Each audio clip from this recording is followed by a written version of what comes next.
Wassalatu wassalamu ala Rasulillah Muhammad ibn Abdillah wa ala alihi wa sahbihi wa man walah. Subhanaka la ilma lana illa ma 'allamtana innaka antal alimul hakim. Rabbi shrah li sadri wa yassir li amri wahlul 'uqdatan min lisani yafqahu qawli, amma ba'du. Rahasia jalur langit, tema kita pada hari ini. Kenapa harus jalur langit yang kita tempuh? Bu, jalur darat itu macet. Dek, jalur darat itu punya banyak hambatan. Jalur darat itu sempit. Jalur langit lapang. Coba aja kalau kamu inget-inget. Ini kalau ngelihat di bawah nih kita kayak sumpek banget. Apalagi kalau kamu mulai ada di daerah-daerah padat Jakarta. Contohnya di Cawang, ada Cawang bawah, ada Cawang atas, ada Cawang kamu. Sayang maksudnya ya. Ini banyak adik-adik nih. Cawang aku nggak, Dek?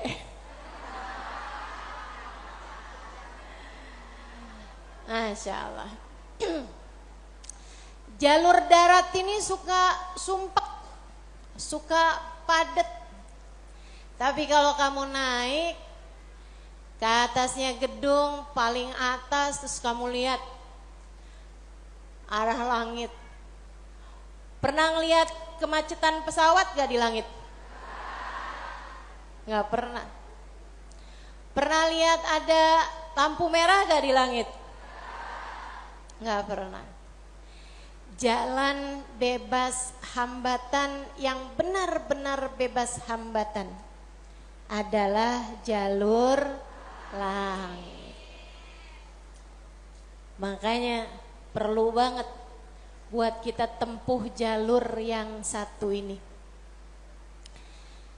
Jalur langit, jalur antara kita dengan Allah Subhanahu wa ta'ala, yang telah menamakan dirinya Maliki Yaumiddin, pemilik hari kebangkitan, yang telah menamakan dirinya Rabbil Alamin, Tuhan penguasa semesta, penguasa alam jagat raya, jalur bumi, jalur langit, semuanya dialah sang penggenggamnya. Itu sebabnya Nabi kita Muhammad alaihissalam saat baru lahir di dunia nih, Dek, Nabi Muhammad waktu awal lahir ke dunia, tangannya rafi'an ilas sama, tangannya menunjuk ke arah langit. Sebuah isyarat bahwasanya beliau akan menjadi penghubung antara manusia dengan Allah Subhanahu wa ta'ala Tuhannya. Sebuah isyarat bahwasanya beliau akan menjadi perantara antara kita dengan Allah Subhanahu wa ta'ala sang pencipta.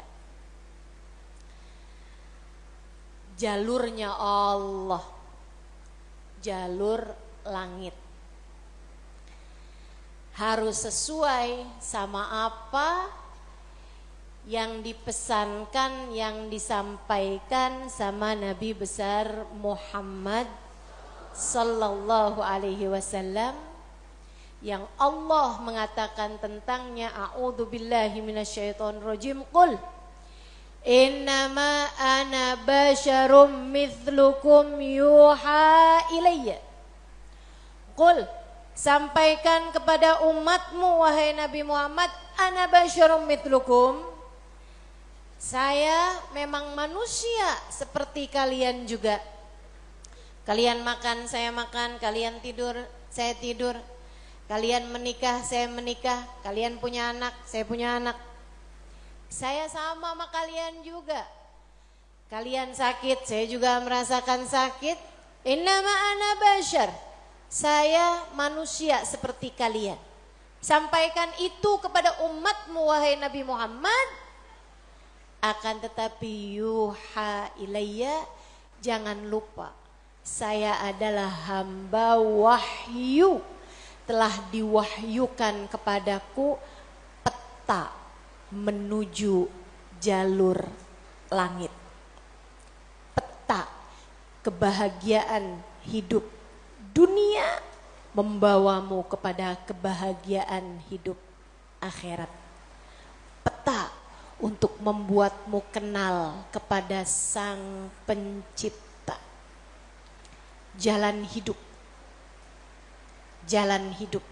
yang dapat membawamu menuju surga. Ini namanya jalur langit. Yang paling rugi yang gak mau ngikutin peta ini. Yang paling sukses yang jalan hidupnya mengikuti peta ini, mengikuti jalur langit ini. Karenanya adik-adik, ibu-ibu, saudariku sekalian yang saya muliakan, izinkan saya di kajian ini menyampaikan padamu tentang bagaimana cara kita menempuh perjalanan menuju Allah Subhanahu wa taala lewat jalur langitnya. Biar gak sumpek hidupmu di dunia, biar matimu husnul khotimah, biar di akhirat nanti dapat masuk surga. Bukankah itu yang kamu mau? Bukankah itu yang kamu inginkan? Adik-adik, bukankah itu adalah cita-citamu? Betul? Bahagia di dunia, mati husnul khotimah, di akhirat masuk surga. Adakah keinginan lebih tinggi daripada itu? Adakah cita-cita lebih mulia daripada itu? Enggak ada. Mesti menempuh jalur langitnya. Karena surga adanya di langit. Karena segala kebaikan-kebaikan turun dari alam langitnya Allah Subhanahu wa taala menuju ke alam dunia ini.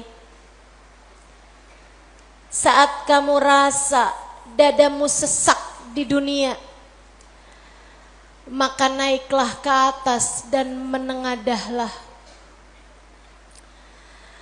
Maka dada langit siap untuk merengkuhmu, menjadikan sesakmu tak lagi bernilai apa-apa.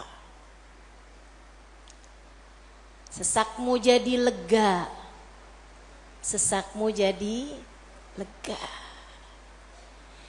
Ayo nih, buat adik-adik yang kegalauan mulu dengerin saya. Buat ibu-ibu yang pusing mulu, terutama kalau lihat sisa saldo akhir bulan, dengerin saya. Simak baik-baik jalur langit. Gimana sih caranya kita menempuh jalur langit? Pertama,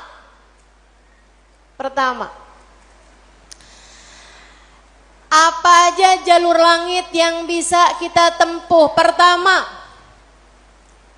sholat.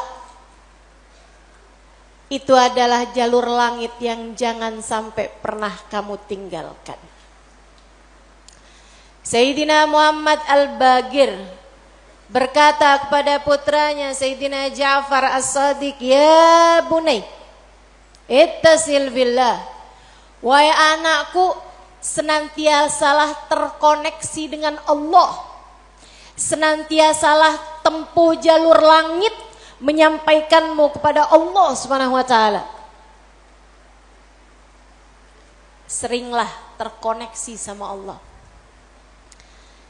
Anaknya bertanya, kaifa attasil bih ya walidi, bagaimana caraku untuk selalu terkoneksi dengan Allah? Bagaimana caraku berkomunikasi sama Allah? Bagaimana caraku menempuh jalur langit? Ayahandanya berkata, kalau kamu ingin kamu berbicara dengan Allah, sholatlah. Kalau kamu ingin Allah berbicara kepadamu, bacalah Al-Quran. Jadi cara pertama tersambung sama Allah adalah sholat.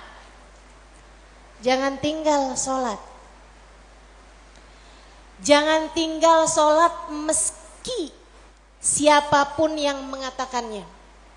Misalnya ada orang gelarnya apa kek, profesor, doktor, belakang namanya juga ada banyak. Ada banyak gelar-gelar SAG, sarjana alam gaib. Misalnya gitu. Tapi sebenarnya apa SAG itu ya? Sarjana agama. Oh, maafkan saya ya. Saudaraku sekalian yang saya muliakan, sepanjang apapun gelar yang dimiliki seseorang, kalau dia sampai mengatakan misalnya sholat, itu sudah tidak relevan lagi di zaman sekarang. Agama ini semakin maju. Karenanya makna sholat bukan seperti yang disampaikan para ulama. Misalnya dia ngomong begitu, sholat itu tujuannya mengingat Allah, aqimis sholata lidzikri. Kamu kalau udah bisa ingat Allah gak pakai sholat, ya itu udah cukup sebagai sholat. Nah nih, hati-hati. Ucapan-ucapan yang tidak bertanggung jawab semacam ini. Sholat itu kewajiban dari Allah. Allah yang punya jalur langit. Allah yang tahu bagaimana cara tersambung dengan Allah Subhanahu wa ta'ala. Dan dia yang telah menamakan sholat sebagai sholat dari kata-kata wasala yasilu silatan, yang artinya adalah hubungan, tersambung.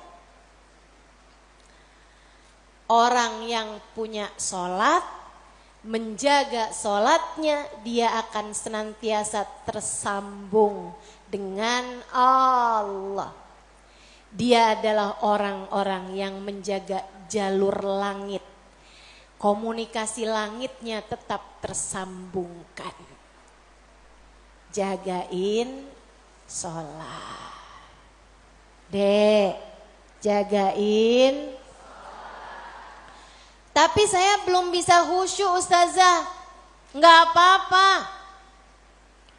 Saya masalahnya kalau sholat suka ngelambiar pikiran kemana-mana Ustazah. Sama. Saya juga. Sama. Tapi enggak apa-apa. Jangan pernah tinggal sholat. Imam Ghazali bahkan menyebutkan salah satu penyebab kematian dalam su'ul khatimah. Salah satu penyebab iman tercabut dari dalam hati di saat kematian datang. Na'udzubillah min dzalik, nomor 1 tarkus sholah, meninggalkan sholat. Tiang agama kita. Siapa yang sholatnya benar, ibadahnya benar. Siapa yang ibadahnya benar, hidupnya benar. Siapa yang hidupnya benar, bakalan matinya benar. Siapa yang matinya benar, di akhirat dapat kehidupan yang menyenangkan. Karenanya mesti, harus, nomor 1 kamu benahi dalam hidupmu, jangan tinggal sholat. Sesibuk apapun kamu, sholat jangan tinggal, Dek. Sedang mengerjakan aktivitas penting semacam apapun, Sholat jangan pernah tinggal, Bu. Jangan pernah tinggal sholat. Sebab orang kalau lagi ninggal sholat, bukan hanya karena dia nggak mau sholat, tapi karena dia tidak diizinkan Allah untuk menghadap kepadanya, telah diputuskan jalur antara dia dengan Allah Subhanahu wa taala. Naudzubillah min dzalik, jalur langit telah terputus darinya. Itu kayak punya HP tapi nggak ada sinyal, nggak bisa dibikin apa-apa HP-nya. Punya HP nggak ada sinyalnya, Bu, nggak ada kartunya, mau dipakai apaan? Mau dipakai ngulek sambel? Ya kan enggak gitu. Karenanya teman-teman sekalian, sholat jangan tinggal. Kamu kalau dibikin sama Allah dalam hidup nggak ngerjain sholat, kamu perlu menangisi hal tersebut. Kenapa gitu? Saya sering sampaikan, orang ketika sholat bukan hanya karena dia mau sholat, akan tetapi karena dia masih punya nilai di sisi Allah, sehingga Allah masih izinkan dia untuk menghadap kepadanya. Kamu pernah gak, Dek, sebel sama orang sampai gak pernah mau lihat mukanya? Pernah?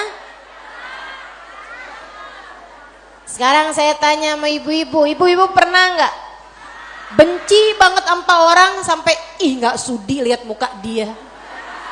Pernah? Pernah. Kita tuh kayak begitu, kalau lagi benci sama orang, sebel sama orang, ngelihat mukanya kita gak mau. Allah juga gitu. Allah kalau benci sama satu makhluknya, sama seorang hambanya, Allah gak akan izinkan orang tersebut menghadapkan dirinya kepada Allah dalam sholatnya.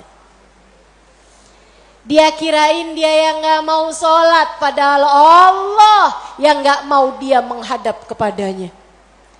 Telah diputus jalur antara dia dengan Allah Subhanahu wa ta'ala. Na'udzubillah min dzalik.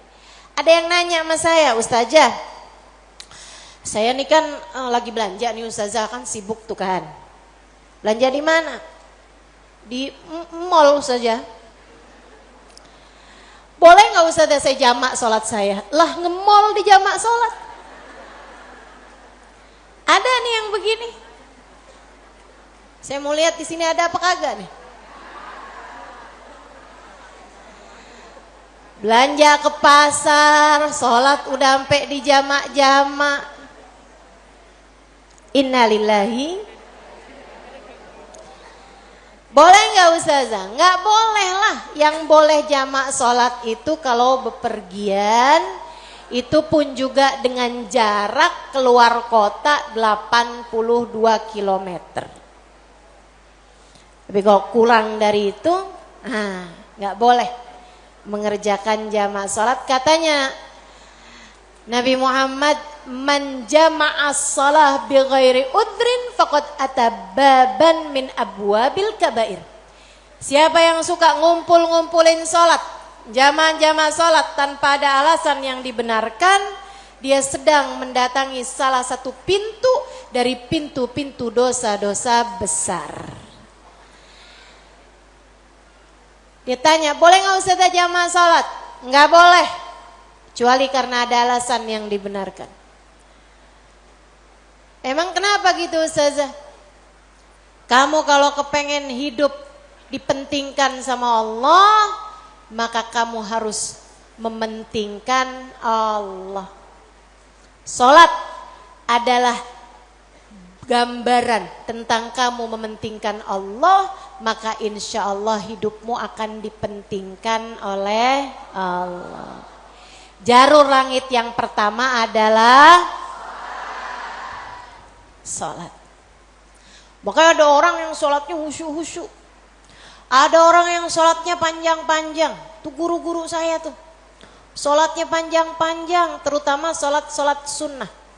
Kalau sholat fardu ringan-ringan aja, karena beliau mengerjakan sholat fardunya berjamaah. Jadi imam, nah itu katanya Nabi Muhammad, kalau kamu sholat jadi imam jangan panjang-panjang. Tapi kalau kamu sholat sendirian, nah silahkan. Silahkan mau panjang kayak gimana pun silahkan. Kita kan suka kebalik-balik. Kalau sholat jadi imam, Bismillahirrahmanirrahim. Jadi imam. Giliran sholat sendirian, Bismillahirrahmanirrahim. Alhamdulillahirabbil alamin arrahmanirrahim maliki yaumiddin iyyaka na'budu wa iyyaka nasta'in. Malaikat nyatetnya sampai apaan sih yang dibaca? Ya Allah, ya Allah. Khair insyaallah. Sedikit sekalian yang saya muliakan tuh sholat. Mereka para ulama-ulama kita, guru-guru saya, banyak saya liatin sholatnya panjang-panjang. Berpuluh rakaat. Saya tulis tuh di buku Bidadari Bumi yang pertama. Saya ketemu sama orang sepanjang malam di hari-hari haji, dari mulai awal isya, habis isya sampai subuh. Gak berhenti-henti mengerjakan sholat dari satu rakaat ke rakaat yang lainnya. Masya Allah. Nggak relate sih sama kita-kita. Ini apalagi nih adik-adik yang di sini nih. Kalau terawih nyari yang paling cepet. Kalau nggak nyari yang paling cepet, nyari yang paling sedikit rakaatnya. Betul dek? Nggak lagi ya dek ya? Jangan ya dek ya. Nanti tahun ini insya Allah biar terawihnya jadi terawih yang sempurna. Amin. Sholat sunnahnya juga tahajud belajaran dek. Belajaran dek. Orang yang dari mulai muda-muda kayak kamu gini nih, udah bangun di waktu malam. Di saat orang-orang tidur dia terbangun di jam 3:30 pagi. Jam 4 pagi dia mengerjakan sholatnya beberapa rakaat, kemudian mengangkat tangannya, punya jalur langit yang sangat bersinar. Saya bisa jaminkan masa depanmu jika bahkan sejak di umur-umur masa muda semacam ini kamu sudah menjadi hamba-hamba Allah yang keren luar biasa. Jalur langit yang begitu indahnya. Insya Allah. Jalur langit yang kedua, doa. Kamu pengen punya jalur langit yang indah? Jangan pernah jadikan doa hanya sekedar, sebab doa adalah semua yang kamu perlukan. Bu, Kak, Dek, Nak, dengerin saya. Kamu yang sekarang adalah hasil dari doa-doamu di masa lalu. Coba liatin dirimu itu. Kamu yang sekarang adalah hasil dari doa-doamu di masa lalu. Orang-orang besar yang kamu lihat sekarang ini adalah hasil dari doa-doanya di masa-masa lalu. Oh, kamu lihat, orang itu pinter banget ya. Adalah karena di masa dulunya, di masa kecilnya, di masa remajanya, ia selalu mengangkat tangan untuk minta dari Allah Subhanahu wa taala, Rabbi zidni ilman nafi'a. Ya Allah, tambahkanlah untukku ilmu yang bermanfaat. Ya Allah, ajarkanlah kepadaku ilmumu. Ia selalu minta kepada Allah Subhanahu wa taala ilmu, sehingga Allah pun memberi kepadanya ilmu. Siapapun yang kamu kenal, orang-orang hebat-hebat yang ada di sekitarmu, itu adalah hasil dari doa-doanya di masa-masa lalu. Tinggal kamu lihat dirimu itu. Kamu pengen jadi kayak gimana? Tempuhlah jalur langit dengan perbanyaklah berdoa. Dan itu bukan hanya urusan dunia, urusan akhirat lebih jelas lagi. Sampai saya pernah dengar satu cerita, ada 2 orang. Ibadahnya di dunia sama, ibaratnya nilai rapotnya nih sama persis. Nilai rapotnya sama persis waktu hidup di dunia. Dua-duanya sama-sama soleh, dua-duanya sama-sama baik. Akan tapi yang satu dimasukkan ke dalam surga yang bawah, yang satu dinaikkan ke surga Firdausul A'la yang paling tinggi. Yang dinaikkan di surga yang bawahnya, dia protes, ya Rob, dia nilainya sama loh sama saya. Kenapa kok dia dikasih surga yang paling atas sementara saya di surga yang bawahnya? Walaupun surga tuh biar kata di emperan enak, tapi ya masa kamu mau minta surga yang emperan? Sehingga sekalian, hadir majelis aja di emperan gak enak, apalagi di surga. Dia tanya sama Allah, ya Allah, kenapa kami berdua nilainya sama, tapi dia dinaikkan di surga Firdaus yang paling tinggi sementara saya tidak? Kata Allah, karena dia memintanya sewaktu hidup di dunia, dan kamu tidak pernah memintanya kepadaku. Itu sebabnya Nabi Muhammad mengatakan, idza sa'altumul jannah fas'alu al-firdausal a'la. Kalau kalian lagi minta surga, jangan tanggung-tanggung, mintalah surga Firdaus yang paling tinggi. Gitu. Doa deh, doa. Jangan ditinggal. Doa. Doa. Perlu banget. Kamu harus sering-sering doa. Ustadzah, doa yang paling bagus apa? Lah doa itu urusan minta kok. Maka mintalah sesuai dengan apa yang kamu mau. Saya punya cerita indah yang diceritakan oleh salah satu guru saya beberapa bulan yang lalu ketika kedatangan beliau ke Indonesia, namanya Hubabah Syarifah bintul Habib Muhammad bin Abdul Haddar. Beliau datang dari Sewun, Hadramaut, Yaman.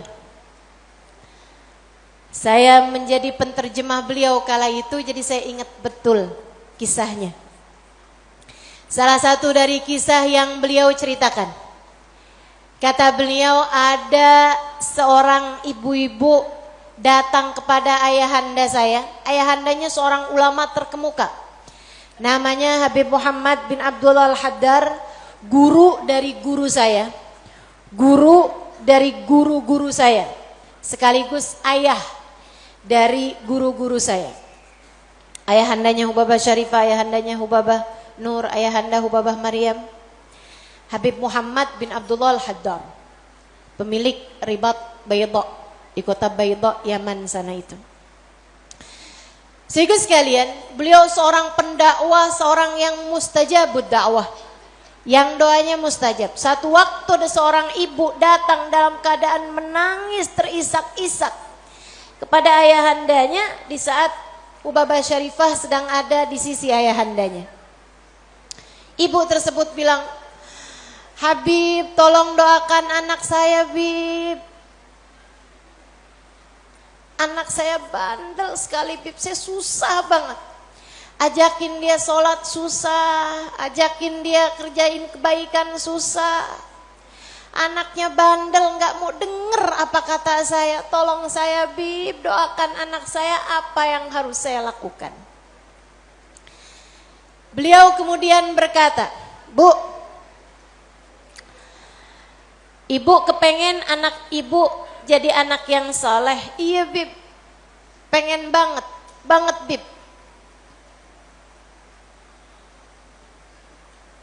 Ibu, doa seorang ibu untuk anaknya setara doa Nabi bagi umatnya. Maka doamu untuk anakmu lebih mustajab daripada doa siapapun untuk anakmu. Saya bisa bantu kamu buat doa, mintakan kepada Allah Subhanahu wa taala. Akan tetapi doamu tentu lebih mustajab daripada doa saya untuk anakmu. Ibu dengerin. Bu. Jadi gimana saya, Bib? Ibu bangun di waktu malam. Ibu tahajud beberapa rakaat. Kemudian seperti kamu menangis di hadapan saya untuk minta anakmu didoakan oleh saya, menangis pulalah di hadapan Allah. Sampaikan kepada Allah apa yang kamu sampaikan kepadaku, atau apa yang ingin agar saya sampaikan kepada Allah tentang anakmu, sampaikan pula itu kepada Allah Subhanahu wa taala. Baik, Bib, pulang. Dikerjain. Nah, itu perempuan kalau solehah gitu tuh. Kalau dengar kebaikan, sami'na, saya dengar, kemudian saya patuhi. Ini yang dengar di sini juga insya Allah seperti itu. Apa yang didapat pada hari ini semoga dapat diamalkan. Yang pertama tadi jangan tinggal. Yang kedua tadi barusan ini perbanyak jalur langit. Dia pun mengerjakannya, bangun di waktu malam nangis, ya Allah tolong liatin anak saya, kesianin anak saya ya Allah, solehkan dia ya Allah. Tolong pandang anak saya dengan pandangan kasih sayangmu ya Allah, saya gak ngerti cara melakukannya ya Allah. Seperti mana engkau telah menjadikan anak-anak dari hamba-hambamu yang soleh, solehah. Kau jaga mereka, jaga pulalah anakku ya Allah. Jauhkan dari segala dosa-dosa, jauhkan dari segala kejahatan-kejahatan. Tolong jaga anak saya ya Allah. Terus didoain anaknya, didoain anaknya, doain anaknya. Malam demi malam, malam demi malam. Dan Bu, Kak, Dek, Nak, doa itu bukan instan. Doa itu tidak seperti kamu nyeplok telur. Kamu nyeplok telur sekarang, mateng sekarang. Enggak gitu. Enggak gitu. Doa itu Allah mau lihat kesungguhan hatimu dalam meminta. Perlu waktu yang sering kali, tidak sebentar. Sebab Allah mau melihat kesungguh-sungguhanmu. Karenanya kalau doamu belum diijabah, jangan menyerah. Dek, kalau doamu belum diijabah, jangan nyerah. Kamu masih sangat mungkin untuk diijabah doamu selagi kamu tidak berhenti berdoa. Ingat-ingat ucapan saya. Kamu masih sangat mungkin untuk diijabah doamu itu selagi kamu tidak berhenti berdoa. Doa terus, kata Hubabah Syarifah, setahun, 2 tahun, 3 tahun, 4 tahun, 5 tahun, 6 tahun. Kemudian anak yang dulu pernah membuat ibunya menangis karena kenakalan anak tersebut, karena ketidaksolehan anak tersebut, sekarang telah menjadi seorang anak yang dapat membuat ibunya tersenyum bangga. Di usia-usia hampir 20-an tahun, anak tersebut menjadi anak paling soleh di kampungnya. Hafal Al-Quran 30 juz dengan 7 bacaannya, qiraatus sab'ah.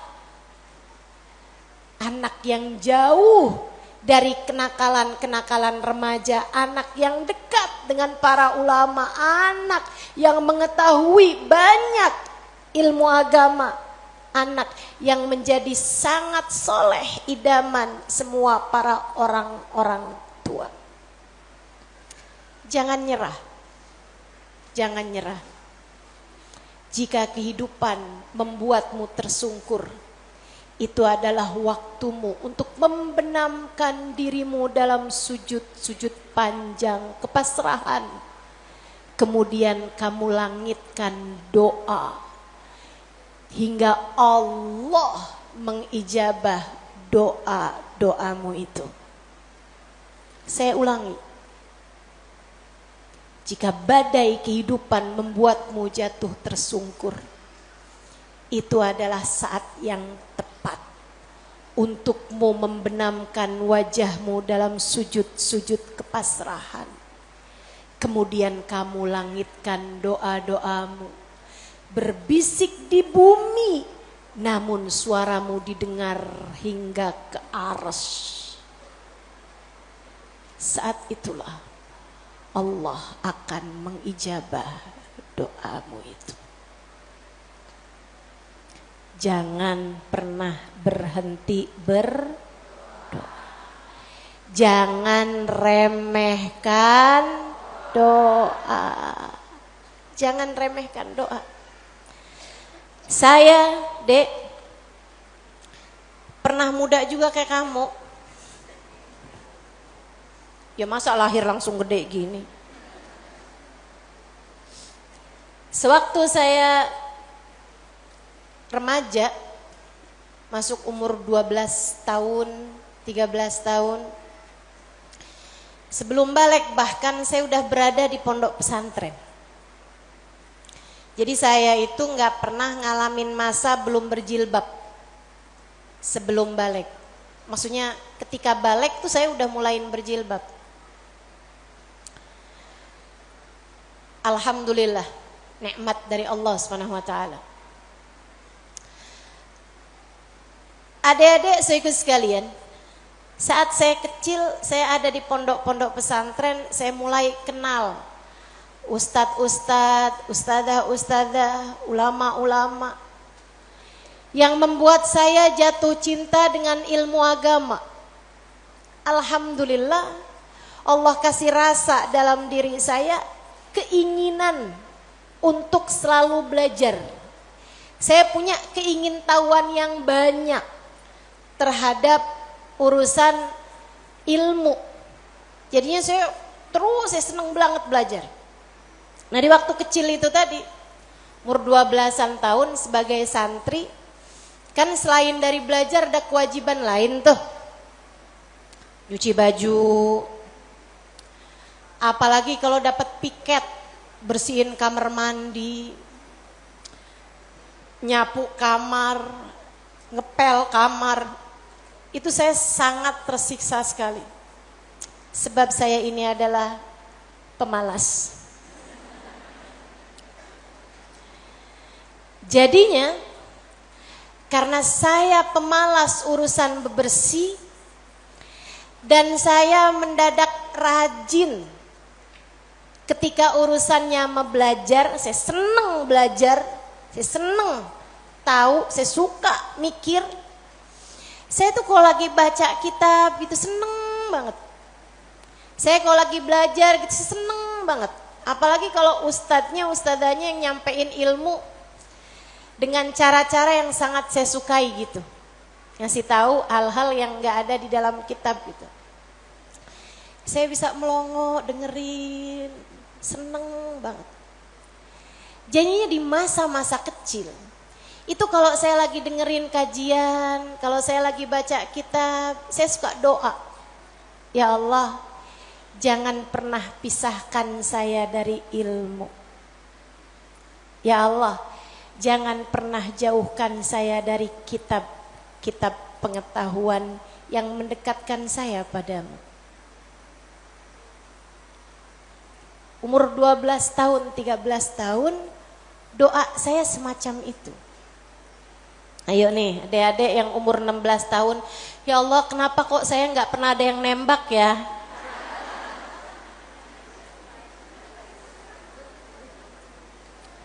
Kata Allah, ya karena aku sayang padamu.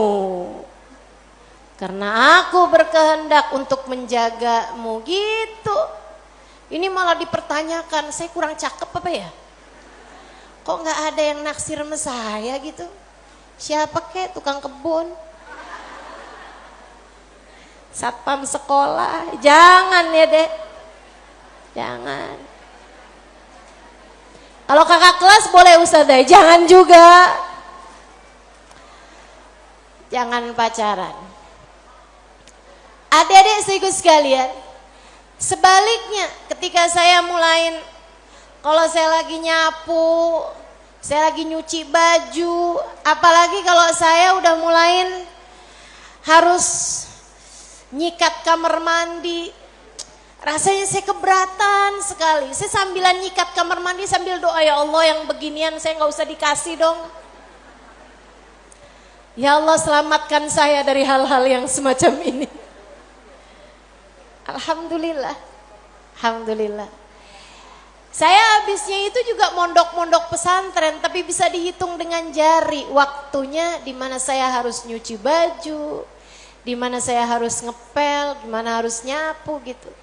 Kayak alhamdulillah, saya punya banyak orang-orang yang mau mengerjakannya buat saya.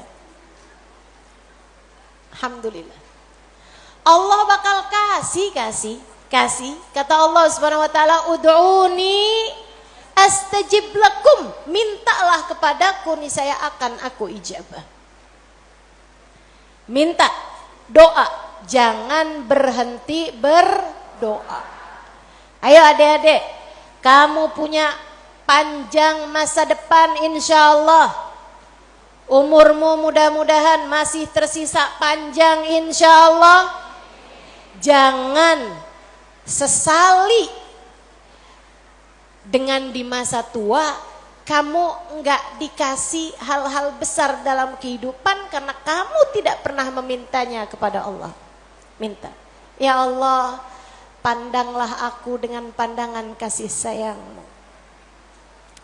Ya Allah, seperti mana Engkau menjaga hamba-hamba-Mu yang soleh-solehah, tolong jaga saya juga ya Allah. Dek, minta sama Allah. Saya serius berkata padamu, dengarkan saya. Saya menyampaikan nasihat sebagai orang tua kepadamu, Dek, kepadamu nak. Minta sama Allah, yang dekat sama Allah. Karena kalau kamu merasa, kok saya punya orang tua nggak terlalu sayang ya sama saya. Kamu tahu nggak? Kenapa dalam hidup kamu seringkali merasa bahwa orang tuamu nggak cukup sayang sama kamu, guru-gurumu sepertinya nggak sayang sama kamu, teman-temanmu kayaknya meninggalkan kamu. Kenapa Allah kasih rasa kayak begitu dalam hati kamu? Saya kasih tahu, saat Allah membuat hatimu patah dari berharap kepada manusia, itu adalah cara Allah untuk mengenalkan kasih sayangnya yang tak terbatas padamu. Dekatilah Allah. Orang lain mungkin merasa bosan denganmu, tapi Allah tidak. Allah tidak. Allah tidak akan bosan denganmu kecuali jika kamu yang bosan dengannya. Allah tak akan meninggalkanmu kecuali jika kamu yang meninggalkan Allah. Maka atas nama cinta saya sampaikan padamu, Dek, dengerin saya. Bu, dengerin saya. Atas nama cinta saya sampaikan padamu, jangan pernah tinggal Allah. Yang dekat sama Allah, mintalah terus kepada Allah. Mintalah terus kepada Allah. Minta pandangan kasih sayangnya tertuju padamu. Minta rahman rahimnya, rahmatnya Allah kasih kepadamu. Minta agar dalam keadaan apapun Allah tak pernah berhenti menyayangimu. Mintalah, mintalah. Permintaan yang tak akan pernah kamu sesali. Gak usah minta, ya Allah, jangan biarkan orang tua saya meninggalkan saya. Gak usah, gak usah. Kamu Bu, jangan minta, ya Allah, jangan biarkan hati suami saya berpaling dari saya. Kamu mau minta juga terserah. Tapi yang saya sampaikan padamu adalah bahwa hal yang semacam itu bisa kamu syukuri, bisa pula kamu sesali. Akan tetapi kalau kamu tidak ditinggalkan oleh Allah, sampai kapanpun tidak akan pernah kamu sesali. Insya Allah. Jadi jalur langit yang harus kamu tempuh, yang pertama adalah, yang kedua adalah, yang ketiga adalah cinta kepada baginda Nabi besar Muhammad. Dan semua orang-orang yang menyampaikanmu kepada jalur langit, jangan putus hubungan dengan orang-orang soleh, dengan para ulama-ulama Allah Subhanahu wa Ta'ala. Saya akan sampaikan 5 menit lagi, kemudian kita akan segera akhiri majelis ini. Saudaraku sekalian yang saya muliakan, yang pertama jangan tinggal sholat, yang kedua jangan tinggal doa. Jalur langit yang ketiga yang harus saya sampaikan padamu adalah milikilah guru yang dapat menyampaikanmu kepada Allah. Milikilah jalur langit yang dapat menyampaikanmu kepada Allah. Cintai orang-orang soleh di atasmu hingga mereka menyampaikanmu kepada Nabi Muhammad. Kemudian Nabi Muhammad menyampaikanmu kepada Allah. Beliaulah tali Allah Subhanahu wa Ta'ala.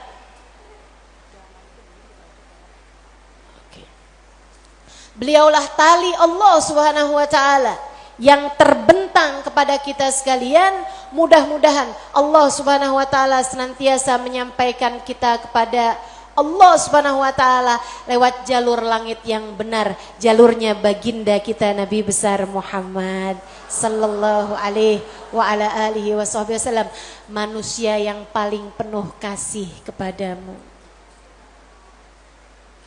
Andai kamu tahu seperti apa sayangnya Nabi Muhammad kepadamu, niscaya air matamu akan senantiasa meleleh karena rindu padanya.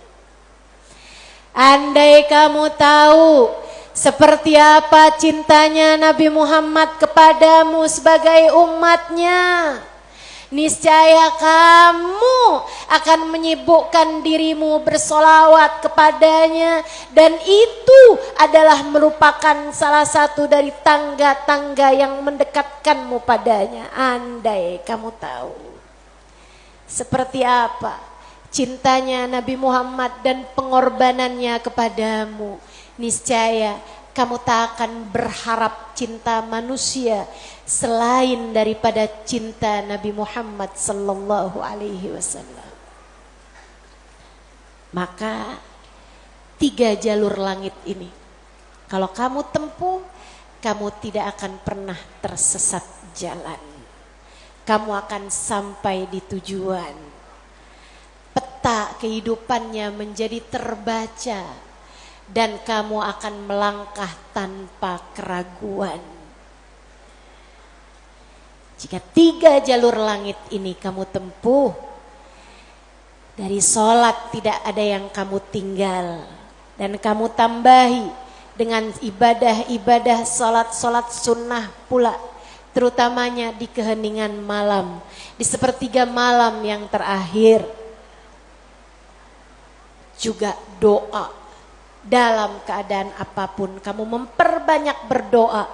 Saat kamu bersama dengan orang-orang soleh, saat kamu duduk di majelis-majelis ilmu adalah saat yang begitu indah untuk kamu berdoa meminta kepada Allah Subhanahu wa Ta'ala Jalla Jalaluhu wa Ta'ala azamatu. Kamu jadikan doa tidak hanya sekedar, melainkan semua yang kamu perlukan. Kemudian besar cintamu kepada baginda Nabi besar Muhammad sallallahu alaihi wasallam, maka itulah 3 dari rahasia jalur langit yang dapat saya sampaikan kepadamu. Jika ketiganya benar-benar kamu amalkan hingga kamu mendapatinya dalam kehidupan, niscaya kamu akan sampai di tujuan. Bahagia hidup di dunia, mati dalam husnul khatimah. Di akhirat kamu akan diperkenankan masuk ke dalam surga tanpa hisab, tanpa adab, birahmatika ya arhamar rahimin wa bijudika ya ajwadal ajwadin innahu waliyyu dzalika wal qadir alaih.